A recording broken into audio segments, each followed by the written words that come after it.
चला तर मुलांनो, पाहूया आपण परिमेय संख्यांचा भागाकार कसा करायचा।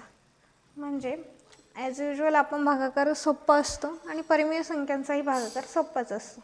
तर कसं सोडवायचं पहा, 40/12 आहे तसे लिहायचे आणि भागाकार म्हणजे याचा उलटा गुणाकार करायचा। म्हणजे खालची संख्या वरती लिहायची आणि वरची संख्या खाली लिहायची। तर पहा, यांचा आपण गुणाकार करून घेऊ। 4 चौक 16 म्हणजे 40 गुणिले 4चा गुणाकार आला 160 आणि 12 गुणिले 10चा गुणाकार आला 120। तर ह्याला अतिसंक्षिप्त रूप द्यायचे, कारण जितकी कमीत कमी आपली संख्या मिळवता येईल तेवढी मिळवायची। ह्या शून्याला शून्य गेले, राहिले 16/12। तर 4च्या पाड्यामध्ये 16 चौथ्यांदा आहेत, म्हणून 4 चौक 16 आणि 4 त्रिक 12 म्हणजे याचा आन्सर आपल्याला आहे 4/3। अशा प्रकारे परिमेय संख्यांचा भागाकार करणे खूप सोपं आहे। मात्र जर वजा संख्या आली तर काय करायचं, तर असंही एक गणित तुम्हाला दाखवते।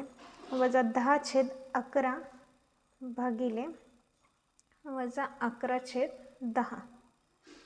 आता ह्यांचा गुणाकार म्हणजे असंच करायचं, -10/11 आहे तसं लिहायचं, उलट करून 10/-11 यांचा गुणाकार करायचा।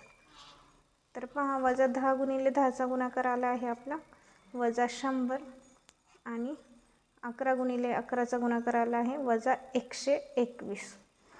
तर वजा मी कोणत्याही संख्येला भागाकार केला किंवा गुणाकार केला तरी ते चिन्ह लोप पावतं, म्हणजे वजा वजाचा भागाकार नेहमी अधिकच येतो। म्हणजे ह्याचं उत्तर आपल्याला आलं आहे 100/121।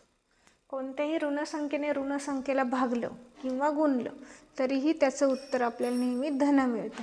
म्हणून ह्या चिन्हांची गणिते तुम्हाला माहिती पाहिजे। व्हिडिओ आवडल्यास नक्की लाईक, शेअर आणि सबस्क्राईब करा। Thank you for watching.